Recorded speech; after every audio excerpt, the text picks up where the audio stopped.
Tell him, McCluskey. Tell him what time it is. Little Hen says it's time to rock and roll. All you people are so scared of me. Come quietly or there will be trouble. Man, that's just me. I'm Batman. This is Sparta! There is a tiger in the bathroom! I'm an excellent driver. If it bleeds, we can kill it. Quiz, hotshot. Keep the change, you filthy animal. For once, we're way ahead of the curve. By holding a gun to everyone on Earth and calling it protection. You know, I read those SSR files. Greatest Generation? You guys did some nasty stuff. Yeah. We compromised. Sometimes in ways that made us not sleep so well. But we did it so that people could be free. This isn't freedom. This is fear.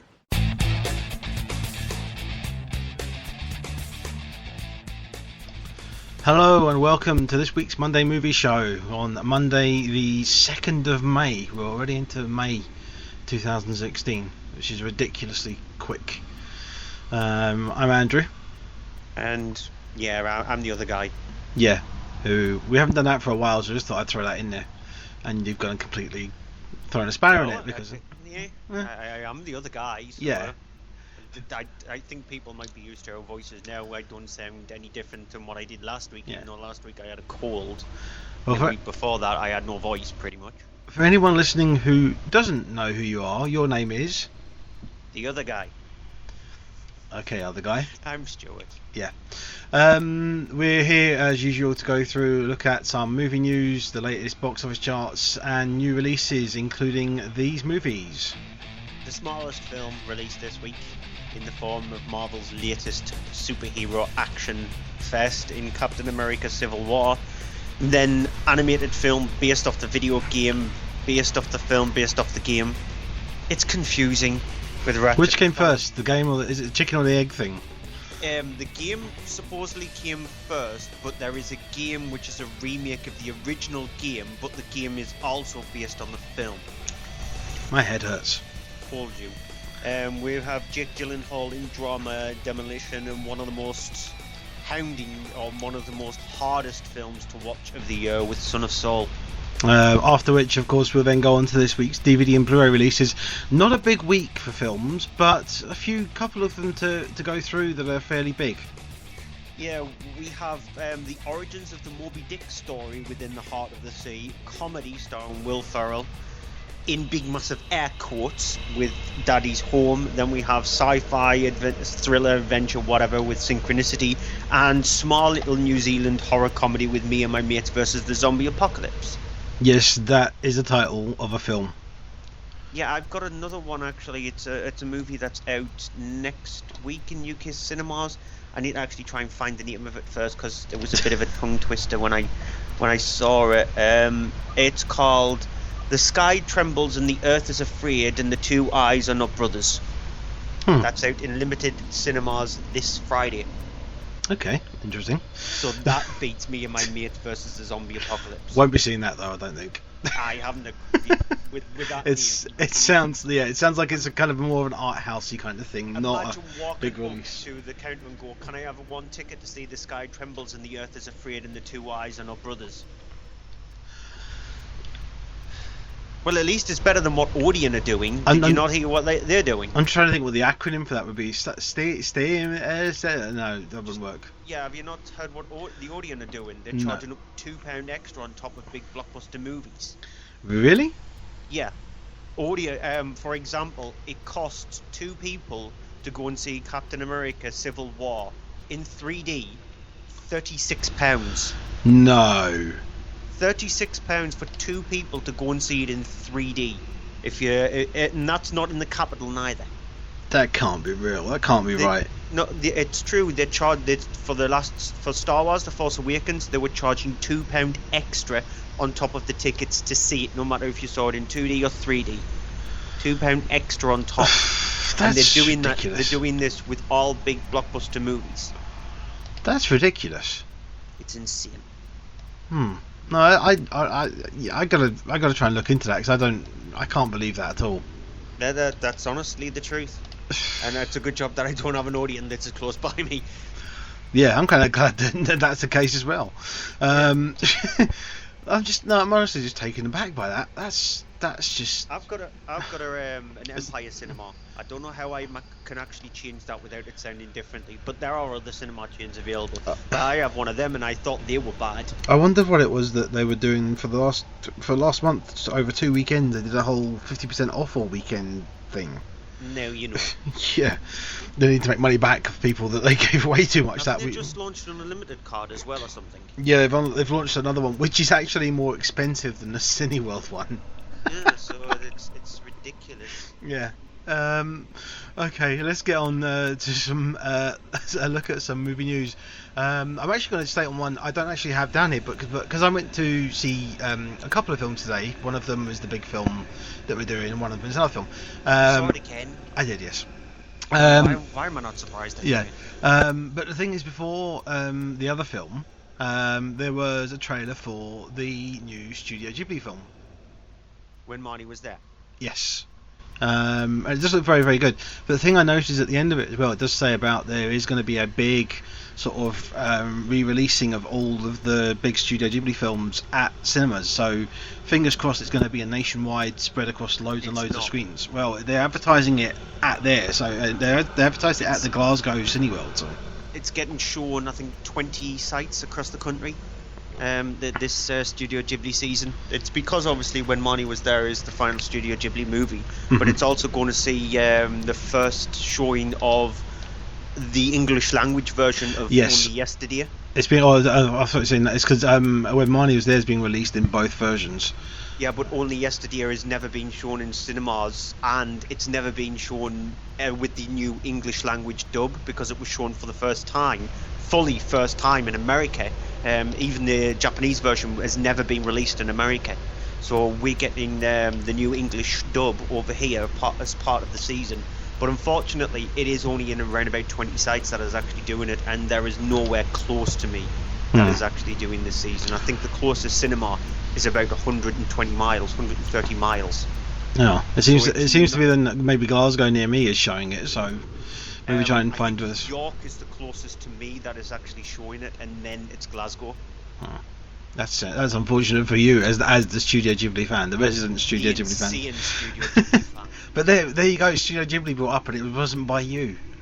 I know, but still, I would have expected I have an independent cinema which is about 20 miles from me, which is definitely doable to get there for me to see a couple of Ghibli films in cinemas, but they're not even doing it. They're doing a special Friday the 13th showing of 3 films back to back, which include obviously Friday the 13th and Society, but they're not doing the Ghibli season. Okay, on to the main news that we've got. Starting off with some casting news, we've got, despite rumours that Star Wars Force Awakens actress Daisy Ridley was being looked at for the role, it's now been announced last week that Alicia Vikander has been cast in the title role of Lara Croft in the Tomb Raider franchise. Yeah. Again, out of Daisy Ridley, I would have preferred Daisy Ridley. So would I. Because I think she would have done a better job. She looks a lot like Lara Croft from the reboot of the Tomb Raider film. I think Alicia Vikander actually looks a bit older. I'm not saying she looks old, but out of her and Daisy Ridley does fit the younger character bill that there is from the game reboot there was recently. Yeah, considering that this is based on the reboot video games rather than the older stuff that it is. The director Wahlberg, who's doing the film, he said he wanted somebody to look a lot like her, and unless they do a lot of stuff with Alicia Vikander, I agree with you. I think she might be just a tad too old, because Lara Croft in the games, she's very late teens, very, very early 20s, and I think Daisy Ridley would have been perfect casting for that. But it's probably understandable considering that Daisy Ridley is going to be busy with Star Wars. Yeah, she's probably tied down for shooting schedules for that for at least the next. Obviously, got episodes 8 and 9 will be filming, and they'll be, obviously pretty much filming back to back. Yeah, and she'll be in demand, and I think if she is going to do another film in between them, she'll sort of choose more smaller movies, because it's going to take too much to do huge massive movies one after each other. Yeah. I have to admit, I do enjoy the original Tomb Raider film. The Angelina Jolie one. I think it's not bad. It's not brilliant, but it's got some fun sequences. I love the tightrope fighting sequence that there is in with them all sort of attacking when she's doing this acrobatics thing. Yeah. And I do love that sequence. I think that's really good. I think it's Simon West, isn't it, directed it? Yeah. Yeah. So Simon West, as of Con Air and Expendables 2, I think. I think it is. Yeah. I think he did that one. I'm not sure what he's on to next. Maybe I have to look at that. A film based on tuna. Okay. Other piece of casting news: Richard E. Grant has been cast as a villain in Wolverine 3. The sequel is going to be supposedly based off of a comic book called Old Man Logan, which has been rumoured and confirmed by Hugh Jackman himself as being the last time he will be playing the character. It's being directed by James Mangold, who directed the last movie, The Wolverine, and it's got a release date of March 3rd, 2017. You've got more on this from someone else who's been cast as well. Yeah, Stephen Merchant. Yeah, which that's absolutely just crazy. I honestly, I cannot picture what this is going to be. They tweeted a picture of Stephen Merchant on the set of the new Wolverine film, and they've balded him. They've made him look like an egg. So I don't know what they haven't said what Merchant's character is going to be, but by the sounds of things, he is just going to be like standing for an egg or a snooker cue or something. That description, I can't even think what character he's going to be, because he must be playing a character from the comics. It can't be an original character. Well, Patrick Stewart is going to appear in the film, supposedly as Charles Xavier. So he's supposedly going to appear in the film. I don't know. Could he be Charles Xavier's twin brother? Yeah, I don't think so. I don't see that happening. With Stephen Merchant playing it.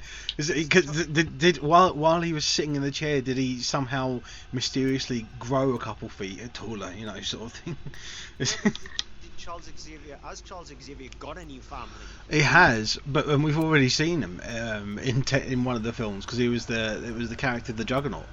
The Juggernaut, the one that was played by Vinnie Jones in Last Stand, in the atrocious Last Stand, is supposedly his half brother or something. He looked like the reject from He-Man. Remember that character? The look of the helmet and everything didn't really transfer from comic to screen very well, did it? It looked like an armadillo just sat on his head. That was terrible. Other piece of news, my last piece of news, and you've got details more connected to this one as well, but mine surround the upcoming DC movie The Flash, which has now lost its director. According to the Hollywood Reporter, director Seth Grahame-Smith is no longer directing the movie, citing that old chestnut creative differences. It currently still has Ezra Miller attached as star after his small, tiny sort of cameo appearance in Batman v Superman, and is set for a release in March 2018. Yeah, on top of this, 2 extra bits to add to it. Supposedly, the reason why directors are dropping like flies away from the DC Universe movies is down to Zack Snyder and his troubling turmoil that he's having with executives. Regarding the film, it's not down to producers and directors, it's actually down to executives on the Marvel DC, the DC Universe movies. So it's down to that. And also it was supposedly announced late last week, reported that James Wan has stepped down as director of the Aquaman movie. It was supposedly brought up by a journalist called Devin Faraci. However, James Wan has been busy finishing off The Conjuring 2, and he sent out a tweet on his personal Twitter feed saying, "Just resurfaced from being buried in a foxhole for the last 2 weeks, wrapping up all things #Conjuring 2. You guys are killing me. Please, there's absolutely no need to attack Devin or anyone, because people took to Twitter to attack Devin when he released this news." However, now James Wan has turned around and says he is definitely sticking by the Aquaman movie, which has also got a release date of July 27th, 2018. So it's an absolute mess that is happening in the DC universe. Yeah, I did see another post as well somewhere, another article that someone had said that there are rumours circulating as well that it is Zack Snyder and the executives at Warner Bros. At DC that are at odds with each other over his approach to doing the Justice League movie. So as to how he's doing it, the style of it, and it being particularly dark, that people are saying that there is, you know, a bone of contention between them. I don't know how much stock there is to put in that. I mean, because the thing is, if there was really an issue, you know, Warner Brothers would be getting rid of Zack Snyder. The only reason they would keep him there and still let him direct it would be to save face and not have it look bad. Because the fact it would look bad, obviously, if they fired him and he left on it. But it's a thing of that. I don't think there's that case. I think things like this are getting blown way out of proportion by rumour and people that are really kind of hating on it. Because I mean, the thing is, Batman v Superman has taken a lot of hate from people that it didn't deserve. Yeah, but the problem is, if you've got a director stepping down, one director stepping down from the Flash movie, that's fine. It happens. Directors do step down. Can lead down to creative differences, or the fact that, for example, Juan Antonio Bayona stepping away from World War Z 2 because he said he wanted to concentrate on the film that he's doing this year, The Monsters Calls, and then he's now announced that he is going to be doing Jurassic World 2, but that's not down for a couple of years. So it's understandable that directors might want to step away for it because they want to concentrate on other projects. But because of the fact that it seems to be in a huge, massive universe where one director has stepped down, another director in the form of Michelle McLaren, who was going to do the Wonder Woman movie, she stepped away from that project as well. And then rumours surfacing that James Wan was stepping away from the Aquaman movie, plus hearing all of the turmoil and the battle between Zack Snyder and the public wanting him being taken off the Justice League movie, and supposedly him having creative differences and arguments with executives at the company as well, at Warner Brothers. It's unbelievable. It's an absolute snowball of a mess. Yeah, but it's press. It's not just press. It seems to be all of the stuff that's happening inside there as well. They need to actually. I'm going to get onto a bit of news a little bit later on, but they need to do what a company I'm going to mention is doing. They need to get away from the press for a little while to calm things down, to sort things out internally before it explodes even more so. Because you don't hear of this kind of stuff happening with Marvel. So why is it happening with DC? Well, it did kind of happen with Marvel. It happened with Ant-Man. Not as big as this. No, but it did happen with Ant-Man with I forget his name now. Edgar Wright. Edgar Wright stepped away from Ant-Man supposedly because of differences. That he had a view that he wanted to do Ant-Man and it'd be more standalone and less to do with the whole Avengers universe. And of course, Marvel vetoed that and wanted someone in who would do, you know, what they tied it in and everything. Because obviously, it ties in. That has something to do with we'll mention later on today as well. So. Yeah, but it's not as big as what's happening with DC. It's a mess. Yeah. News I've got a few bits and bobs. It's been confirmed that Jeremy Irons will reprise his role as Alfred in the Justice League film, so sticking with DC. So Jeremy Irons, at least, he's not bothered about the turmoil, and he's gonna. He'll be getting a paycheck, right? Justice League. He'll be getting a fine paycheck just for probably about maybe 5 or 10 minutes of screen appearance. Not as bad as Julia Roberts. Did you hear what she was paid for doing the Mother's Day movie? Nope. Because the director, he's done 2 films before that, New Year's Day and another one anyway. It's Valentine's Day. Somebody Marshall, Frank Marshall, something like that. Neil Marshall? Not Neil Marshall, definitely not Neil Marshall. But he's directed a film called Mother's Day, which is out in America now, and Julia Roberts was paid $4 million for being in the film, for being on set for 3 days. That's insane. That's ridiculous. The film was only taking $8 million at the US box office, and she got half of that. That's funny. That is actually really funny. Yeah, production on the third Maze Runner film was put on hold due to lead actor Dylan O'Brien suffering an injury on set. Well, it's now been confirmed that the film is being put on indefinite hold until he fully recovers. It's unknown what O'Brien's injury was, because they still haven't divulged it. Well, I did see something at the time that said something about him having been hit by a car and run over partly. So obviously, if that's bad, it doesn't know. You know, it doesn't say when I saw it if he was hit in a limb or in the body or where, but presumably, obviously, he's had some kind of contact with a moving vehicle. So that's going to take some time to heal and rest and everything, and something like that potentially could have been life-threatening. So it's good that they are actually saying, you know what, let's not even attempt to shoot anything to do with the movie. My guess is the director and the production team is probably seeing where they could tweak things and mess around with things and sort out stuff before they actually go back into shooting again. Because obviously it's going to take away from the flow of the film if it doesn't have the lead actor there. So yeah, it's a good thing that they're doing that. Yeah, I mean, it's a thing that it's interesting to say, because it must be severe, the fact they haven't just taken him out of the picture for a moment and then gone, right, everyone else who's got scenes, everyone else that we have on stuff that he's not there, will film. Either that or he's got to be in every single scene of the whole film. But yeah, if that's not the case, there will be scenes they could have filmed with other people, and then them deciding not to do that means that his injuries must be needing to take quite a bit of time to heal. And it might come as a blessing in disguise, because if you heard the interview with J.J. Abrams regarding Harrison Ford's injury on the set of The Force Awakens, he said that the time that they took out from that film, it was about a month, wasn't it? Yeah, it allowed them to get better, yeah. Yeah, he was able to actually tighten up the script and change a few things around, so it could actually be a blessing in disguise. Yeah, and also allowed the actors to get a bit more comfortable with their roles too, so. Yeah, the next piece of news I've got written down, I'm actually going to leave till last.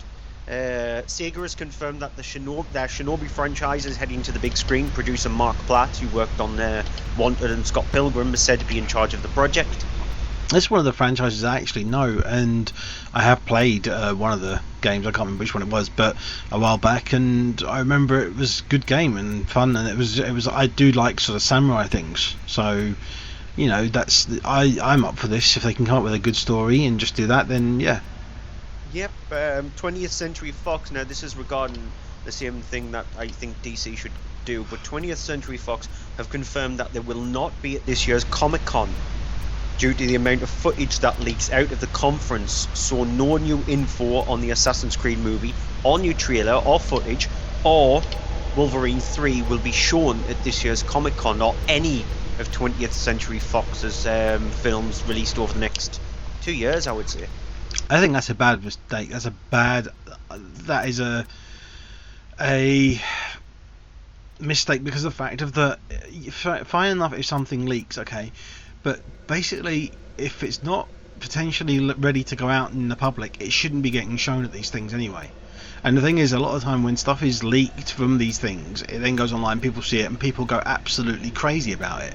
So if anything, it's more helpful. It helps to actually build interest in something, people seeing something and they hear the audience's reaction when they're watching it.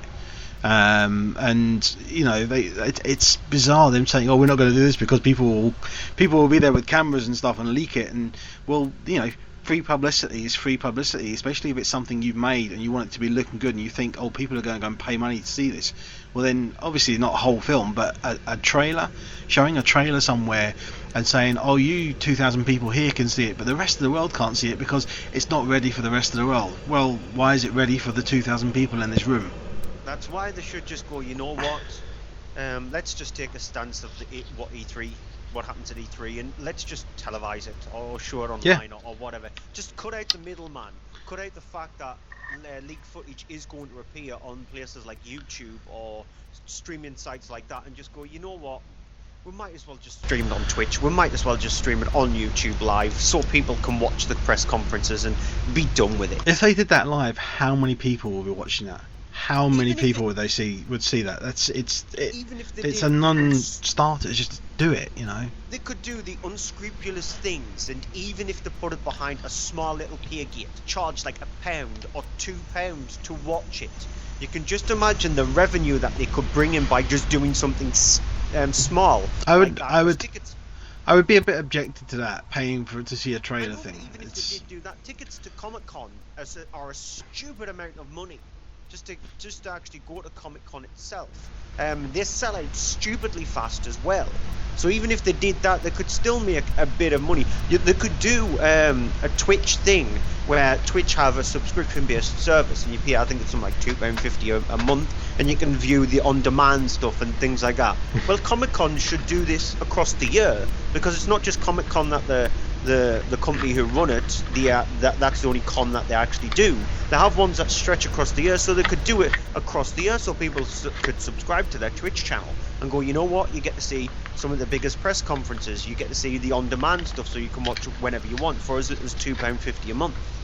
I think people would be still interested in doing that. No, I think that'd be an issue as well. But I think still, them not doing anything, not showing anything, is just children throwing their toys out the pram. According to a press release from NBC Universal, they have officially acquired animation giant DreamWorks for $3.8 billion. Okay. Well, DreamWorks Animation has what, 2 franchises that have maybe one more film out of them before they have then kind of reached a peak. In fact, no, even not 3. Not 3. Kung Fu Panda 3 was out a little while ago. So there's now, what is it? How to Train Your Dragon 3 will be getting done. What else is there? There's not. The Despicable Me films is another one. Their Illumination Studios. Yeah, exactly. So it's not them. DreamWorks. Yeah. So what are the other DreamWorks ones? I'm not saying that DreamWorks Animation isn't going to have anything big, but to buy it for that sum of money, it's like Disney buying Star Wars. You wouldn't shell out that kind of money unless you've got something that you know is going to be making you money and not losing your money. And I think that's actually a bit necessarily of a bad thing. I'm not saying that DreamWorks Animation Studio is going to be bad, but I'm just saying DreamWorks Animation Studio is going to be at a point where they're in a slump now, because they're going to have to come up with new titles and new material and come up with something that is going to work and be able to start off another franchise or something. And I still see it as a big coup for them. It's a big thing, considering that DreamWorks could have easily been bought by a big, massive Chinese conglomerate. That happened to Legendary Pictures as well. Legendary Pictures is more of a tempting kind of studio to buy, because they don't just. But Legendary isn't so much a studio as a production company, really. But still, though, I think it was like $4 billion that they acquired them for. So really, that to it's $0.2 billion less than that. It's still a big amount of money. But DreamWorks can bring in the bucks for them. So we'll see how it goes with that. According to Variety, Warner Brothers have announced that legendary basketball player LeBron James will star in the sequel to Space Jam. However, the bigger news is the fact that Justin Lin is going to be directing the film. Yeah, I saw this. Honestly, going to be directing Space Jam 2. He left the Fast and Furious franchise to do Star Trek and then do Space Jam. What the actual? Yes. Yeah, honestly. Well, I mean, Space Jam 2 this is the kind of thing that somebody who has no career and is struggling to do films that says, oh yeah, I'll do this, I'll do it for on the cheap, and does it just to make a film that will be a kid film and will be something that will go, yeah, okay, it's not going to be a great film, but it'll be a kid's film and it'll do okay. And Justin Lin is doing that? No. Justin Lin is a confirmed skilled director. The only reason that he would do that is if Star Trek Beyond is a complete and total flop and failure. And to be honest, we don't know yet. We've seen one teaser trailer which got mixed reactions, but I don't have any concerns about it. So I don't think him doing Space Jam 2 is a good idea at all. I don't see why. It's not necessary. We'll see. 2 more pieces of news. Yeah, this news section gets larger. It is, yeah. A remake to the Puppet Master series is happening. S. Craig Zahler, who worked on the film Bone Tomahawk, he's going to pen the script. Have you seen any of the Puppet Master films? I don't think so. No, it's Phantasm. I think I've seen one of them. Yeah, Phantasm is completely a different film franchise. It's about the Tall Man. The Puppet Master series is about these small little puppets. Toulon was their master. No, and, I've seen the trailer, I think, 3 years ago, but I haven't seen them. Yeah, you've got one of the puppets who spits out leeches, and you've got another one who's got a drill on its head, and you've got hooks as well. There is about 8 of them, 9 of them. It's the same. It's like the Hellraiser series has gone. Yeah, so it's yeah. And the final piece of news, I'm leaving this to last because whatever. According to a report by Screen Crush, the Ghostbusters reboot trailer on YouTube has received the most dislikes of any trailer in history. From its 28.8 million views, the trailer has gotten 508,533 dislikes. Still not a massive amount, but no, that is humongous. That's humongous, but from the 20 odd, It's insanity. For example, there's a song that I really like at the moment. It's by the band Disturbed, and it's their live version of The Sound of Silence. Now that's received around about 10 million views. Dislikes is 1,000. 1,000. This is a trailer for a movie, a huge, massive movie that's coming out this year, and it's received just over 500,000 dislikes. You know what's going to happen though? It's going to come out. It's going to get everyone going to see it. It's going to be absolutely panned by everyone, and then it's still going to go to number 1. Even if the film is bad, it's obviously going to go to number 1 because people are going to go to see it to find out what it's like. It's the morbid curiosity from film goers. I would laugh if people don't. I honestly would laugh if people go, "No, I'm not going to bother." if that was the case, then every single Adam Sandler movie would flop badly. But some of them do, but not all of them do. And you look at these really, really bad sequels to movies, and they don't flop as well because people still go to see it for morbid curiosity. And with this being a reboot, beloved franchise from some, then obviously they're going to go and see it to see how bad it's been handled. So it's obviously going to do really well. But the backlash behind it, no matter if the film is good, it's going to receive horrible backlash. So it's a lose-lose situation for the reboot of the Ghostbusters. Yeah, I have no interest in seeing. I mean, I'm not a fan of the originals like you are, and guys from Following the Nerd are, but I have absolutely zero.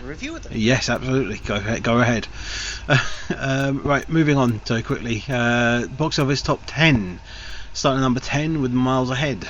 I haven't seen this. Okay, I didn't mind it, but I did have problems with it. I think it's a bit of a scattered film. It's the whole thing of it having kind of flashbacks and muddled flashbacks and quick flashes of things make it a film that's a struggle to follow, and from what I hear as well, it's one that misses out elements of Miles Davis' life, so it's not so much a biopic as it could be and as it really should be. Number 9 is Shakespeare Live, so it's obviously one of these live performance things. We sort of don't do that, and there's not really anything we could say about it. It's number 8 is Huntsman, Winter's War. It would have been a much better film. It would have, wouldn't it? Yeah. Kingsman, Winter's War. That would be a great one. Kingsman, the Huntsman. No. Regarding this film, it's a mess of a movie. It's a movie that's a prequel, but also a sequel. It happens in both timelines, so it's a prequel and a sequel to the first film, Snow White and the Huntsman, and this time dropping the Snow White character. So Kristen Stewart, she's gone on to do better things, actually. She's smart. She's the smartest one out of this lot. So who would have thought that to be the case? But yeah, it's just bad. It's just bad on every single element. It's not an entertaining watch. It's not a rollicking adventure that you expect from these kind of films. Acting is horrible. The accents, accents are awful. It's just really bad. Nobody looks like they're enjoying themselves whatsoever. It's just a bad prequel.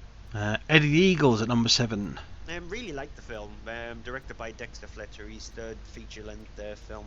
Taron Egerton is one of those actors, definitely huge, massive actor now for what he's done, everything from The Kingsman up to this film. I think he plays Eddie the Eagle with such great plum and guys, and I think he actually does justice to the character itself. Even though I knew exactly what was going on, it still felt like one of those movies where you just want to leap out your seat when he does actually finally do the jumps that he does. It's such one of those kind of uplifting, very British-centric movies.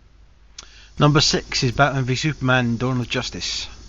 Yeah, it's a polar movie. It's been splitting a lot of people. I'm sort of like on the fence with it. I'm looking at both ends of the argument and going, you know what, I can understand where you're coming from, and you know what, I can understand where you're coming from. There was a lot of praise put at Ben Affleck for his portrayal of Batman, and he definitely deserves it. He played Batman with a different kind of feel to him, which is the best way to do it. But the film itself does have problems. Number 5 is Friend Request. This box office mojo has titled this in brackets Unfriended. That's not the case. Friends Request has always been known as Friends Request. It's never had the subtitle as Unfriended, because there is another film called Unfriended. It's a movie that's got a third of a decent idea regarding social networks and how it can influence people, how it can change people's views on other people, considering that the film centers around a girl who's really popular with nearly 1,000 people on her Facebook timeline. When she befriends somebody and then ultimately falls out with that person after an argument happens in the dinner hall, and bad things start to go on from there. The first third works. After that, it falls into stupid supernatural territory where it just doesn't work at all. It tries to be creepy and it fails. It tries to follow a supernatural story and it fails. So walk out after about 35 minutes and you'll have enjoyed a first third of a okay film. Zootropolis at number 4. Yeah, brilliant animated film. Very interesting, the fact that it never talks down to children. It never goes, adults, look, you know what, I've put this in here for you. So there's jokes aplenty for both age groups. It's a really well created film. Bastille Day is number 3. Haven't seen it. I think this is actually one of the better kind of B-movie action films that there have been in recent years. Idris Elba is in it and doing sort of the kind of the, you know, the man who can save the day sort of thing in one of these films. It's ridiculous plot, but it has some decent action sequences, has some nice bits, including a rooftop chase, has a really nicely done fight inside the back of a van, which you would think is going to be kind of boring, but it's not. It's actually a lot more impressive than you think. It obviously has one of these ridiculous, you know, all this plot's happening, and it's the kind of plot you'd get from like a 50s Bond film. But it's actually quite entertaining and okay. Number 2, I don't think you've seen this either, have you? Eye in the Sky. I haven't, no. No, I really do think you need to see this. I really want to see what you think of this, because it's a film that it's one that you cannot see it without walking out of it and having thoughts about it and wondering about it. It's very, very evocative of that kind of thing, about the whole modern warfare there is with drones and such, and the morality of that versus the politics of it, and the whole thing of versus terrorism and stuff. It's a really, I think, really well handled drama all around this. It doesn't really have any action. It's not an action film or anything. It's all about the politics and the democracy of it, which sounds really bad to say that. It sounds like it's really boring to say that, but it's not a boring film. For a film that's mostly with scenes of people sat around talking amongst themselves over the morality and the questions of things, of the potential thing happening, it's really well done. It's really nail-biting tension in some parts. That it's a really impressively done film. Number 1 then is The Jungle Book. You can just slightly distracted by 1 second, just in case people are interested. You won't be interested in this at all. It's football related, but Leicester City are now champions of the Premier League. Are you sitting with the TV on, with the football on? I always do. It's on in the background, but it's always quiet, and I do pay attention to what you say. So it's not the fact that I'm good at multitasking. So does this mean at some point during the show I'm going to get interrupted by yes or something like that? You know, because the fact that I'm a Newcastle United supporter. So if there's ever a game on this Monday night of Newcastle United, we're moving the show. No, because you'll be happy to hear that the Premier League season ends in like a week or something, so it's fine. But what was the film you were talking? Jungle Book. Oh yeah, The Jungle Book. It stars Leicester City fans, weren't it? Yeah, so of course you were listening to me, yeah. Yeah, Jon Favreau, he's directed his version of The Jungle Book, and unlike what I felt that these live-action Disney films have been doing as of late, some of them seem to be a bit laxed. For example, the Cinderella one, it felt like it was just a complete rehash of the Cinderella story. It didn't try to do anything different. Jon Favreau has brought his own ideas to the table, and it works brilliantly. It's spectacularly animated. The CGI is done just superbly. There are moments when it laxes a little bit, but it's completely believable. The voice cast is fantastic. The boy who plays Mowgli, he's just outstanding because he's the only actor there. The only, because he has to do it against all these CGI creatures, and so it's just brilliantly well done for him. The whole film is very entertaining. There are moments where it does lax a little bit, but you can forgive it because what it does right to just the nth degree. I agree. Actually, a film we really, really agree on, and will, I think, probably be in the top 10. Maybe not in the top 5, but definitely in the top 10, I think, of the year. It just depends on what it does. Yeah, you can expect over the next quite a few months, because there are movies which could push it out. There's a chance that one of the films out this week could do that. Possibly, yeah. That movie maybe being Captain America: Civil War. Yeah, it might be. It's directed by Anthony and Joe Russo, who directed the last Captain America film, Winter Soldier. It does kind of carry on from that, although obviously having carried on in the Marvel Universe from the events of things like Age of Ultron, Avengers Age of Ultron, that has come since then. You have the film starting off with there is the whole thing of at the beginning of the film, the Avengers are defeating someone, hunting down someone in Lagos at the start of the film. During this confrontation, something goes wrong and civilians are killed in the process. The whole thing then brings it to a head that the UN has kind of come up with this situation of the questioning, should the Avengers be able to basically just go out and do whatever they want to try and just go, at their own choice to, defeat people or, go after people and such, or should they be under some kind of control? So to that end, they have come up with this thing called the Sokovian Accords, Sokovia being the city that was destroyed in Age of Ultron. Because of this, there is this issue then of basically them signing up to this accord, which means they would all be under the jurisdiction of the UN. Tony Stark, aka Iron Man, thinks this is a good idea, reeling from the things of Ultron, which he created previously. But Chris Evans' character, Captain America, Steve Rogers, thinks otherwise. Here's a clip. Tony, if someone dies on your watch, you don't give up. Who said we're giving up? We are for not taking responsibility for our actions. This document just shifts the blame. I'm sorry, Steve, that is dangerously arrogant. This is the United Nations we're talking about. It's not the World Security Council. It's not SHIELD. It's not Hydra. No, but it's run by people with agendas, and agendas change. That's good. That's why I'm here. When I realized what my weapons were capable of in the wrong hands, I shut it down, stopped manufacturing. Tony, you chose to do that. If we sign this, we surrender our right to choose. What if this panel sends us somewhere we don't think we should go? What if there's somewhere we need to go and they don't let us? We may not be perfect, but the safest hands are still our own. If we don't do this now, it's going to be done to us later. So you have this thing of then obviously the two sides' disagreement of this, while in the meantime there is a plot going on to do with the Winter Soldier returning, Bucky, Steve Rogers' friend, and this all being connected to events that happen, which basically leads to them kind of coming to a head on this. It's all this sort of going on with all of the characters you have pretty much from all the previous films, with the exception of Guardians of the Galaxy. This all links into all the things that have been going on in the last 12 films before that. And no Thor. And no Thor, yeah, of course. There's no Thor in this film. There's no Incredible Hulk in this film. He is absent. By the way, did you see? Well, actually, he's mentioned. He's mentioned, but absent, yeah. Well, Thor is mentioned as well. Chris Hemsworth actually did. He was on, I think it was like Channel 9 News in Australia, and he was doing one-arm push-ups with the Thor hammer and all that kind of stuff. So, I didn't even need to be in your film anyway. No, I didn't. That would have been very good. That would have been great for them to show that in the film, having him be on as Thor, being on the show, and just do. Yeah. Yeah.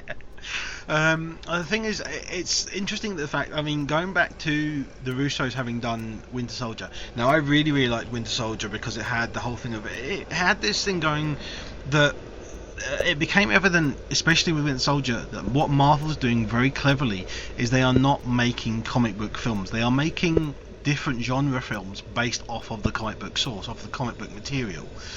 Winter Soldier was largely an action film, but it had political thriller aspects to it. You had this whole thing of the politics and the political thriller of, you know, Big Brother and the surveillance thing, and the fear of, you know, giving up people's rights in order to be safe, sort of thing. And things like Ant-Man. Ant-Man was a heist film. It was very much fantasy with the whole thing of the effects and everything, but it was still based around a heist idea. And I think what they've done here with this, I think they've taken, and this is what I'm interested to see what you think of the film, because with my views on this, I think you have not enjoyed this that much, because I think it's very much kind of like the classic Bond espionage sort of thriller film to it. It has those aspects of that, because there is this whole thing going on kind of to do with like the almost sort of Soviet era Cold War sort of thing happening in the background. It is, though, at the heart of it, a action film with the whole thing of all the characters, you know, Iron Man, Captain America, you have War Machine, Falcon, Black Widow, all of them in there at different parts. You have as well, this is not a spoiler, because if you've seen the trailers or anything, you know that Spider-Man is back now in the Marvel Cinematic Universe, so he makes an appearance at one point for quite an extended part of the film, and it's really, really well handled, I think. You have a new character introduced as well of T'Challa or T'Chaka. I get them mixed up with, but you have the character basically of Chadwick Boseman, who plays Black Panther, and is very nicely handled and very nicely woven into the plot and the story that's going on as well. So the thing is, all these characters, as much as some of them get a bit sort of shortchanged, Hawkeye in particular, Jeremy Renner's character gets very little to do in some scenes. Ant-Man basically turns up for kind of one scene and then is in an action scene and that's it. And you have that kind of thing happening, but they all get their moments. They all do get time. It's not as if they're getting put by the wayside and forgotten about. And the thing is, yet still amazingly, it is still a Captain America film. It's not an Avengers and Captain America. It is Captain America and the Avengers sort of thing. So it's still quite handled very well, and I'm really surprised at how kind of diplomatically the directors have managed to keep everything together and still yet put in a lot of action, but there's not as much action as you would think, given Winter Soldier's ratio of how much. Winter Soldier had a lot of action and very little bits of plots here and there. This has quite a lot of sequences of people sitting around talking and discussing things, and it's not discussing things that are boring or discussing things that aren't necessary. It's discussing things that are integral to the characters and to their reasonings and to the way they are and what they are deciding about. Do we sign up to this thing or do we not? And that I found to be really, really interesting, more so than the action, which the action is thrilling at certain parts. But if it didn't have some of those, I would still have been into it for all the kind of the political nitpicking that there is in the film. I really thought it was brilliantly held together. I thought the writing of the characters and the writing of things like the dialogue was really well handled. A couple of scenes, especially between the two, Iron Man and Captain America, where they're discussing things or where they have this confrontation. And the thing is, it kind of goes back to Batman v Superman. You had in Batman v Superman the confrontation of the two characters, and they turn up and they fight, and there's nothing to really why they're fighting. It's not so entrenched in their characters as it is what the film has set up. In this, you know why they fight, because that's what their characters would do. This is true to their characters, so I thought it was really well handled. Yeah, it is. It's definitely expertly handled. What I think the Russo brothers is finally actually starting to bring to the Marvel films is cohesion. It feels like, if you look at one of the biggest problems I have, and this still does suffer from the same problem, and I know you're going to disagree with this, but I think when it does introduce a bad guy into the fold, the film itself falls apart a little bit, because always the bad guys in the Marvel films are very one-dimensional. They never seem to bring anything different to the table, and that's pretty much the case with this film, because the interesting element of the movie is the sort of like I wouldn't even say it's bickering, but the fighting, the infighting between Captain America and Iron Man, that's where the movie is more interesting. When it does bring Daniel Brühl's character into it, it just feels like you're thinking the Russos are actually adding one plot strand too much. And so that's the loose part for me. However, what the Russos have done is they have brought cohesion to the films. Because when you watch superhero movies, it feels like, oh, it's an action set piece, then a bit of talking, then an action set piece, then a bit of talking, then a huge massive action set piece at the end. The Russo brothers seem to have the flow correctly handled with this movie. They seem to be able to stitch the scenes together properly, so it has that gel. For example, when you heard that Spider-Man was going to be in the movie, you think, oh, it's going to be a distracting thing.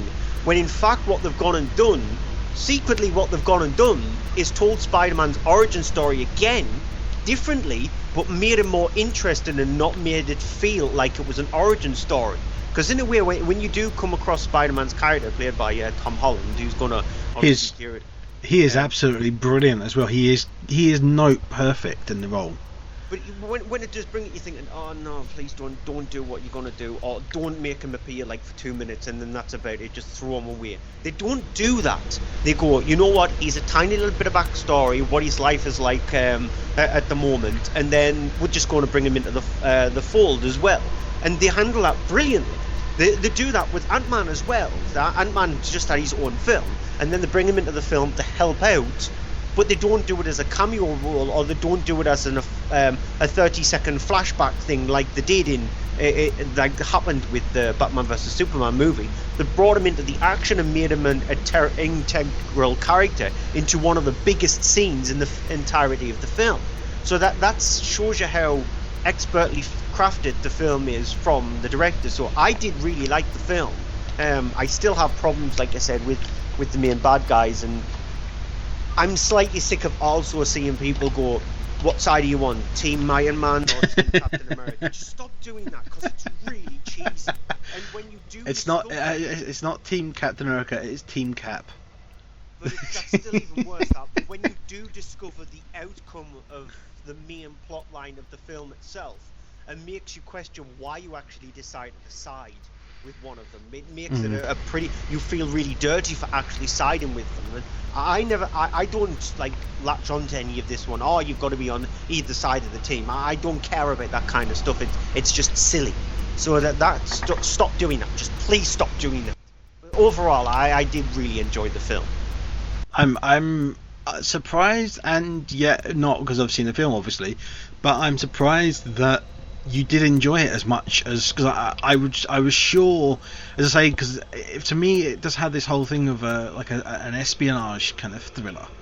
But it's just because the fact that the way the Russos stitched the film together. If you look at the Bond movies, I don't think Skyfall and Spectre have decent... They don't have cohesion. They don't seem to have an interesting thoroughfare from the start of the film all the way to the end.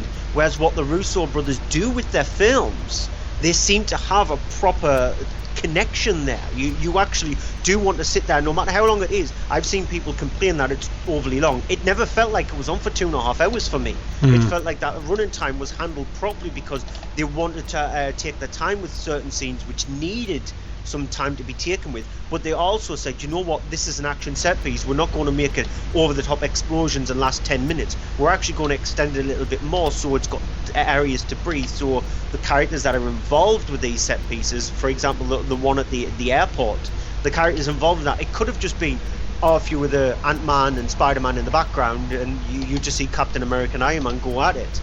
They didn't want to do that. They wanted to go, here's a set piece for them, here's a set piece for that, but still make it feel like everybody was involved with it. So that's why I think it works. And I would love to see the Russo brothers attempt a Bond movie. I think it'll be the only Bond movie I would actually enjoy. Well, might have to wait for that though, because next up they are obviously doing the 2 parts of Infinity War.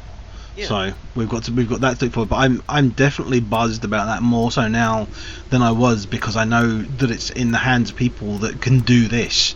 You know what? I'm actually more buzzed for a Spider-Man movie. It does do that, doesn't it? But obviously, I don't think they're handling Spider-Man Homecoming. I don't care if Tom Holland can handle Spider-Man the way he did, then I'm definitely up for a new Spider-Man movie. As long as they don't make it an origin film. Yeah. No more of them. Yeah, let's move on then to the next film. Ratchet and Clank. It's a movie that's based on a video game that was released a week before the movie. However, the video game is actually based on the original video game that came out in 2002 on the PlayStation 2. So the video game is a movie video game, but also a remake of the original. And this is based on both areas of it. You're starting to make my head hurt again. Yeah, but the simple premise is it follows the character of Ratchet, who's a lombak. So lombax is sort of like, you can look at him a bit like a raccoon mixed with. He's a very marsupial kind of esque character. Like Rocket Raccoon. A little bit like Rocket Raccoon, a little bit taller than Rocket Raccoon, but he's known as a lombax. And he works in a garage, and then his ultimate goal is to be part of one of the Rangers. These Rangers are the people who look after the galaxy, who's headed by Captain Quark, who's voiced by Jim Ward. Jim Ward does the voice in the video game as well, along with James Arnold Taylor, who does the voice of Ratchet. However, chance encounter comes with him where he comes across Clank, which is a small little robot, and then become friends. They discover that the evil Chairman Drex is destroying planets so he can ultimately create his own planet, and they need to stop him. Here's a clip.